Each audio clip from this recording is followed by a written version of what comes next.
Chapter 8. Nematodes.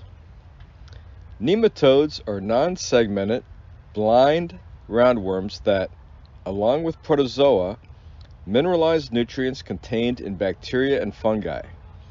Their name is derived from the Greek nema, which means thread, an apt descriptor for these microorganisms.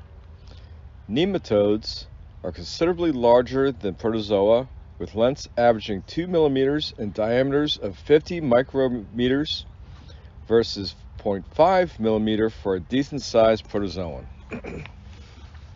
Still, most nematodes are difficult to see without a microscope. When you can see them with the naked eye, they usually look like moving human hairs. We say usually because the largest known nematode, Placentonema gigantissima, can grow to a show-stopping 30 feet. Fortunately, this nematode lives in the placenta of sperm whales, not in soil. These fascinating roundworms are actually the second most dominant form of animal life next to arthropods. Over 20,000 species of nematodes have been identified thus far, and scientists suggest there may be as many as 1 million species in total. They are everywhere, yet most gardeners know little about them save the parasitic ones that damage roots. 1 teaspoon of good soil teeming with microbial life averages about 20 bacteria-eating nematodes, 20 fungal feeders, and a few predatory and plant-eating nematodes, making the total number between 40 to 50 nematodes. The number of fungi versus bacteria-eating nematodes is directly related to the availability of the food sources they require. Picky eaters. Nematodes are major consumers in the soil.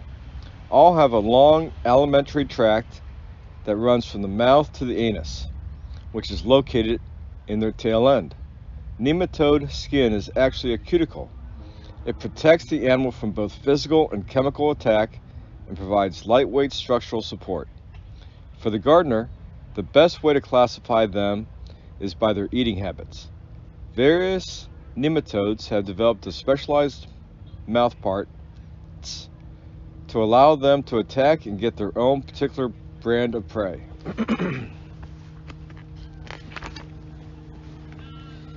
Let's start with the nematode that eat living plant material.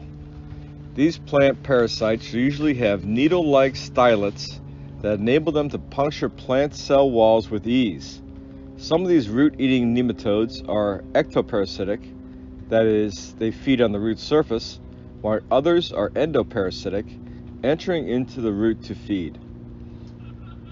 Herbivore, plant-eating nematodes can create lesions in the root as well as cysts and large bulges that gardeners refer to as root knots. Obviously, nematodes that eat roots do not help the crop in question.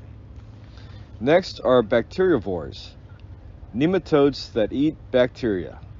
Here, the specialized mouthpart is usually a hollow tube.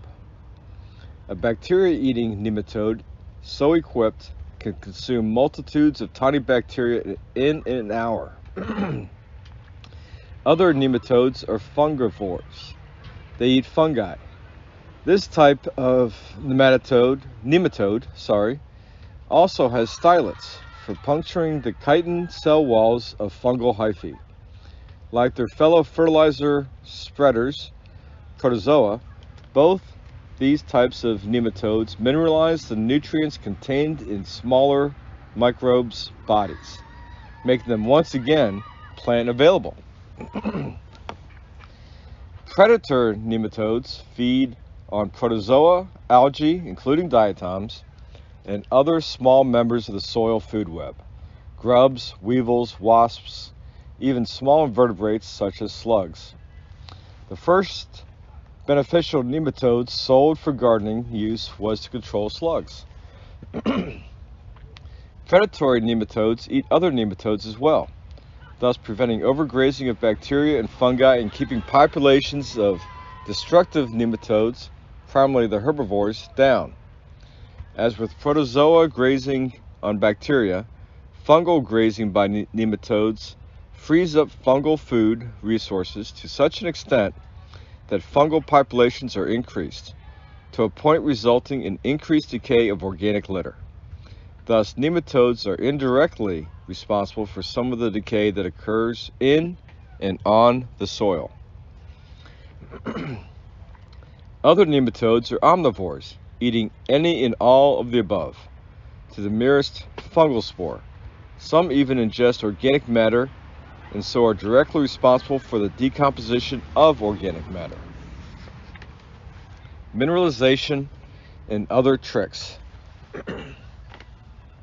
Arguably, mineralization is the most important thing nematodes, at least the bacterivores and fungivores, do for gardeners. Nematodes need less nitrogen than protozoa do. Those that eat fungi and bacteria, therefore, release even more of the previously immobilized nitrogen into the rhizosphere in ammonium form. Again, the populations of nitrogen-fixing bacteria in the area are low, as they will be when the pH is below 7. The mineralized nitrogen remains predominantly in ammonium form. That is, it is not converted to nitrate. But here's something new.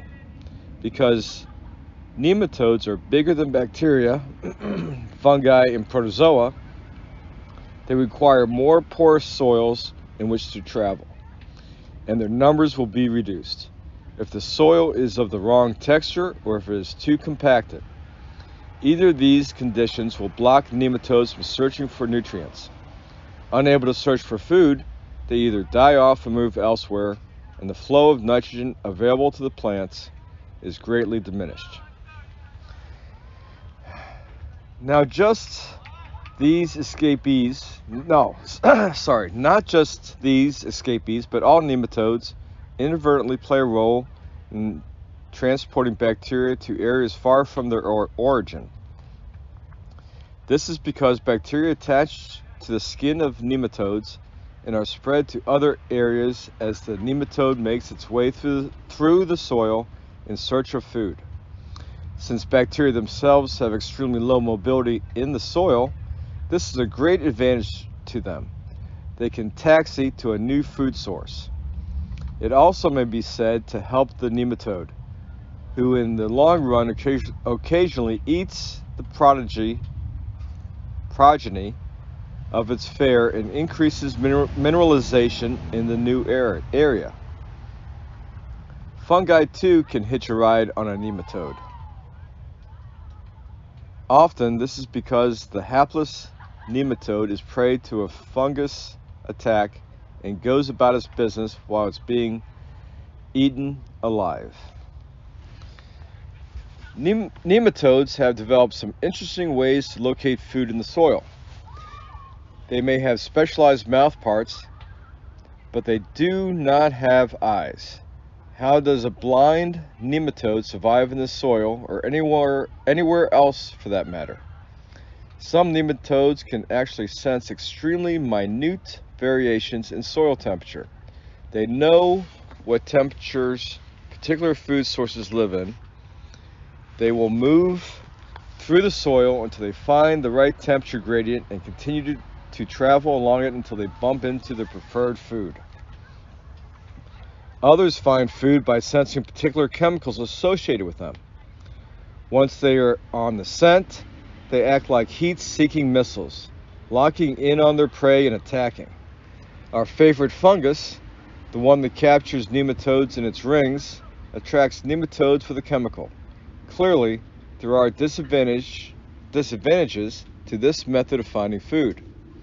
In the end, nematodes are an incredibly diverse and interesting animal that, like each and every other organism in the soil food web, deserve and have their own books. And that, my friends, was the end of Chapter 8.